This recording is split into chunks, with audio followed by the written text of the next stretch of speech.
that DNC has been promoting the abortion bill, and I was listening to Stephen Gardner. If you don't know who Stephen Gardner is, I'm going to show you a clip of his interview with Lauren, who's a YouTube Politico. Let me just go ahead and play this clip. It's funny, a lot of Democrats take issue with the idea that they are actively pro-abortion, but when I look at these type of campaign strategy, I just don't know any other way to describe it.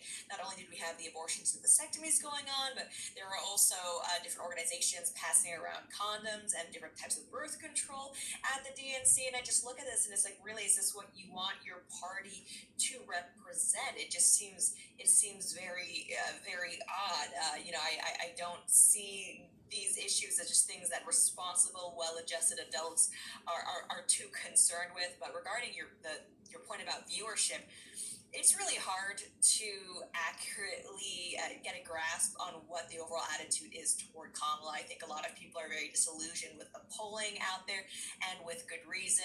A lot of people are also very cynical about media reports about Kamala's popularity, or maybe J.D. Vance's lack of popularity. It's very hard to know what the actual feelings on the ground are. In some ways, I think we might actually have to wait until Election Day, if not several weeks after, to know how people really feel about Kamala. But I think overall enthusiasm is just not what they're trying to portray it as. I think it's safe to say that Kamala probably a more exciting candidate for a lot of Democrats than Biden, but that still doesn't mean that they're going to be able to recapture the energy of Hillary Clinton, who was the first major female presidential candidate that had a good chance of winning, or even Barack Obama, the first. Like there was actual historical precedence for people being Okay, I wanted to show you that because, as you know, being pro-family, pro-life, and being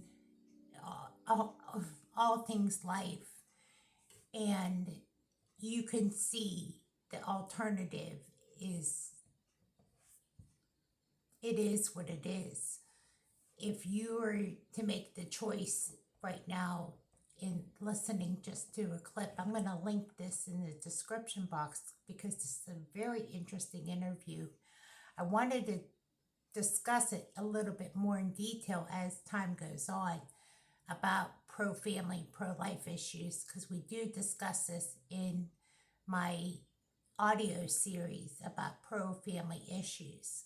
I try to integrate this into the story about what it is to be pro-family, pro-marriage, and pro-everything.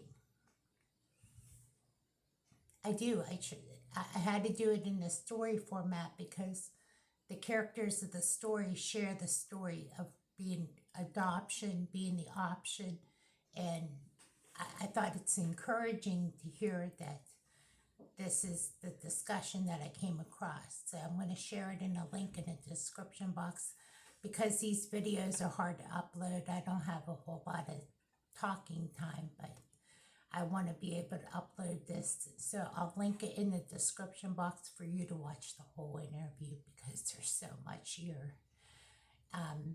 But if you're deciding on who the candidate on pro-life is or pro-family, you can guess what's going on there. It's pretty easy to figure out. Thank you for listening. God bless.